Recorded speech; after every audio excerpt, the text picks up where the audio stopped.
you can ask questions now. Respected Honorable Sir, Namaskaram. Sir, my question is based on the construction. Okay, sure. So my question is based on the construction of Chabahar port in Iran in collaboration with India, which showcases strong diplomatic ties. Which showcases strong diplomatic ties between the two nations, considering the potential for sanctions from US and European nations. Could you elaborate on the benefits that India will gain from this deal?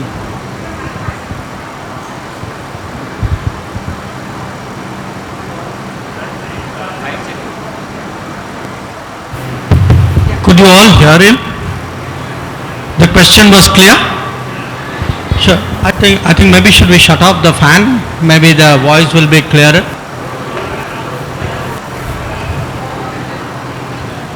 Hello. Is it clear? Shut off that fan also.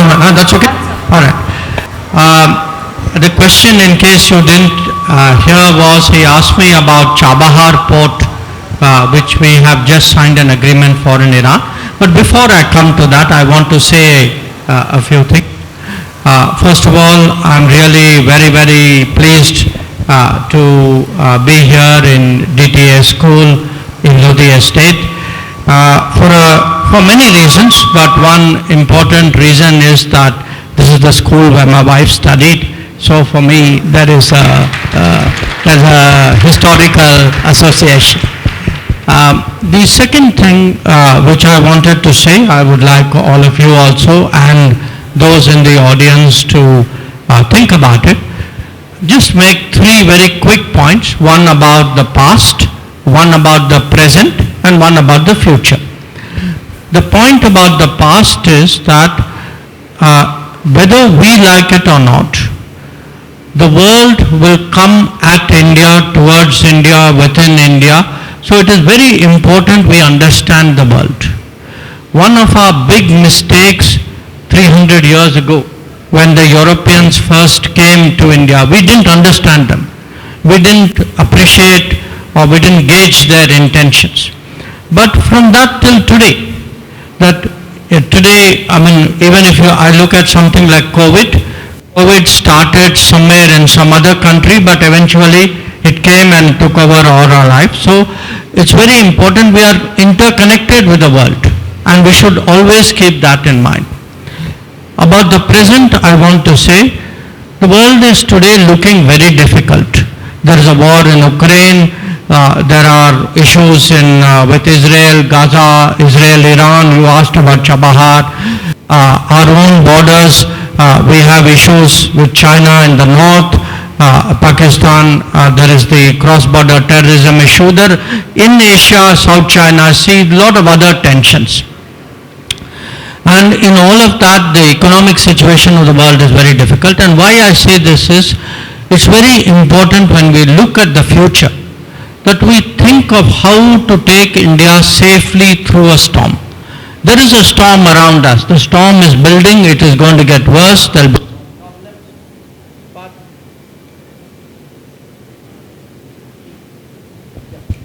but it is absolutely vital that we have, a safe pair of hands, good, sensible people who take us through a very difficult period. And the third about the future, because it concerns all of you and all of you.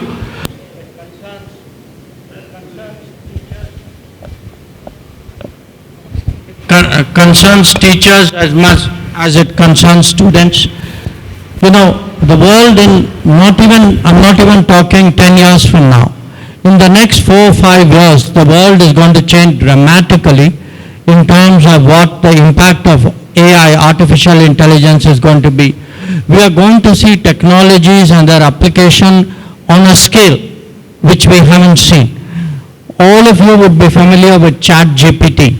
Okay? ChatGPT is the smallest trailer of what is going to happen in our lives. Many more very, very big things are going to happen. So whether it is the past, whether it is the present, whether it is the future, it is absolutely vital all of you take and interest in what is happening in the world. And when you all make choices, whatever the choices, it is very important that the world should be in your mind when you are making those choices. When you think of what is good for India, you must think of what is good for India vis-a-vis this world. So I just wanted to make those points. Your question about Chabahar. You know, we've been trying for almost 20 years now to have an agreement with Iran. We could have like a short-term agreement because there were a lot of problems on their side.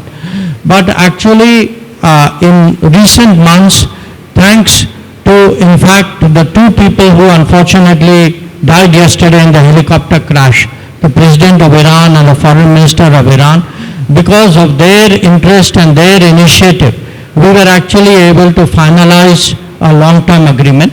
This is very important because if you look, you know, today, one of the big things in the world is how do you make connectivity corridors? And the connectivity corridor is if you go through India, Gujarat, Maharashtra, go through Iran by sea, from Iran to Central Asia or to Azerbaijan, then to Russia, you can actually all the way go up to Northern Europe. We are also looking at something through Saudi Arabia, which will take us into Southern Europe. We are looking at something through Myanmar, which will take us all the way till Vietnam, Pacific Ocean. Yeah. So if these corridors are built, India's position, because we will be very much at the center of this whole thing, it will actually benefit us. So the Chabahar port agreement actually is something bigger than a port. It is part of a connectivity change that we are looking at, and that's why we are very keen to go forward. Thank you very much, sir.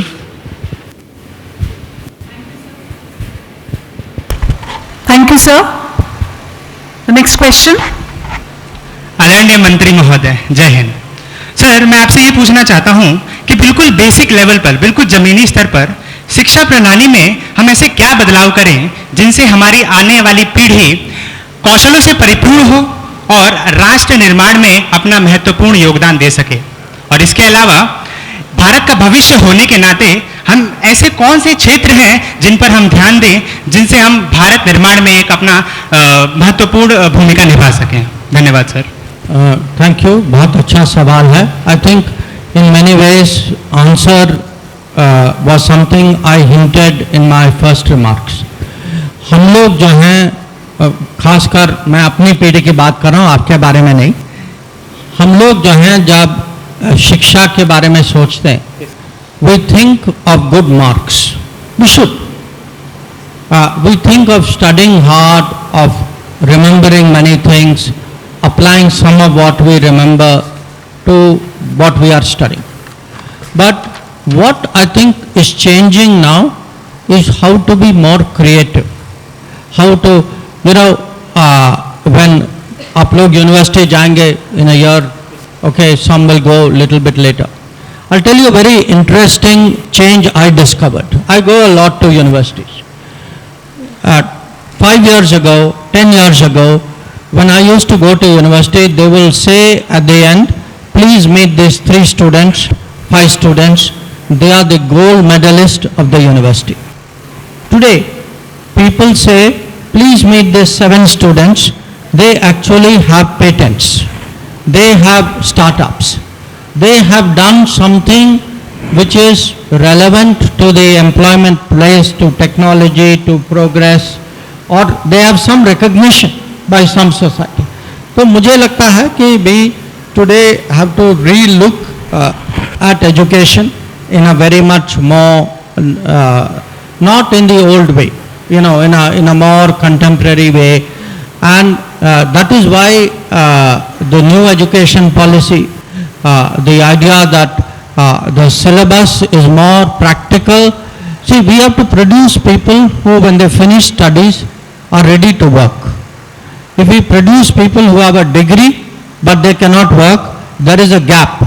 किसी को तो भरना होगा वो gap, और बहुत लोग भरते नहीं हैं, वो वहीं के वहीं रह जाते हैं. So that is why today this change is to come, and I'm very glad that you asked this and you appreciate. Thank you, sir. Thank you. Thank you so much, sir. Now I welcome questions from the audience. Don't worry, you're done with.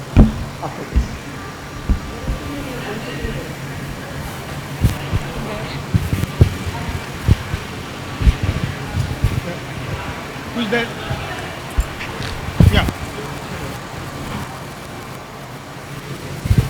Come to this. Come to this.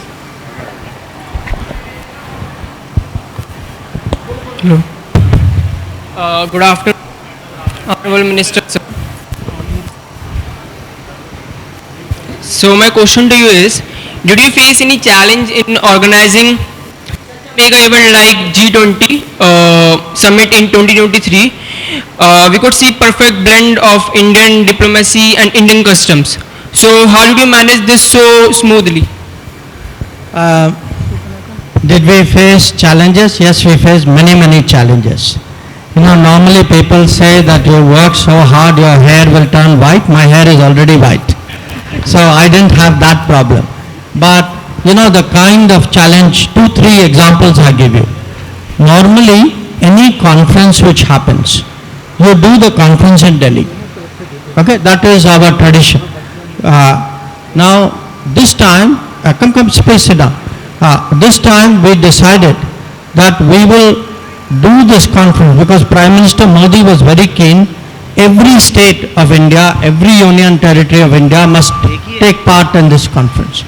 So this is like, just imagine if I tell you organize a party, but you have to now organize the party in 60 different cities. How much more difficult it is. Second thing, we did something which nobody else did. Every place where there was a G20 event, we also asked, you know, told the local city, local people, local state, saying you also please do functions of your own, school, college, professional organization. So it was what we call Jan Bhagidar. We wanted people's participation in it. But the third and I would say most difficult part was there was a problem among the G20. The 20 countries did not agree on some very important thing. So till the very end there was a lot of tension. Can we actually get the 20 countries to agree to a single outcome? And that took a lot of effort. It really, literally actually last 48 hours, nobody slept. We kept negotiating till we finally arrived at that. So it was frankly a very difficult effort, very worthwhile effort. But the lesson, you know, for all of us, because we will have more responsibilities like this in the future. Lesson I think for all of us is that how do you have the relationships? How do you have, you know, get a image with different countries so that when something is important for you, they will all agree with you. That I think was the big takeaway from the G20 experience.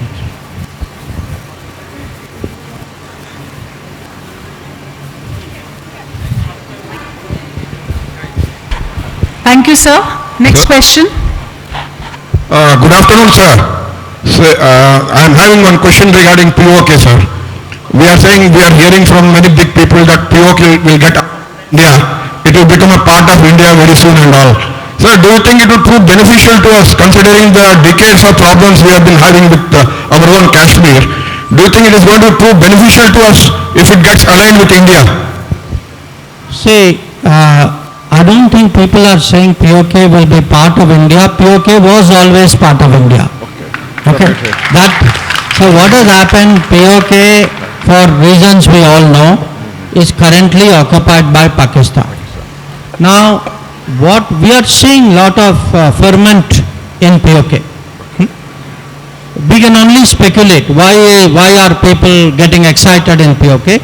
One reason could be that they are seeing the progress in Kashmir Valley, and then they are saying, you know, their life is getting better. Why should I be left behind? Maybe that's the reason.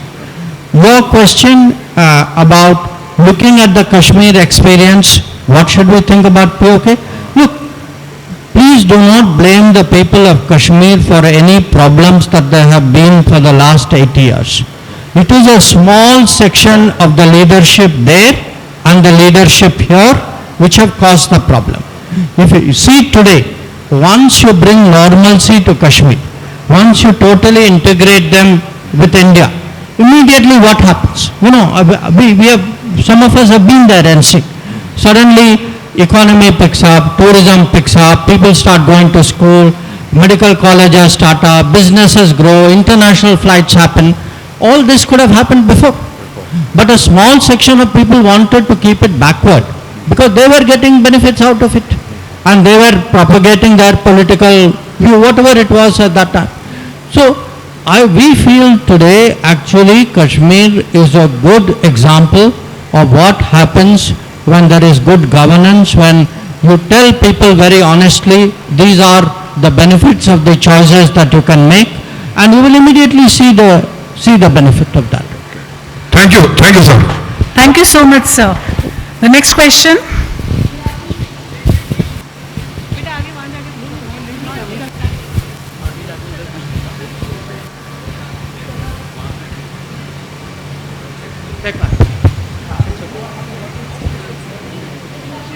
Yeah, just keep it close.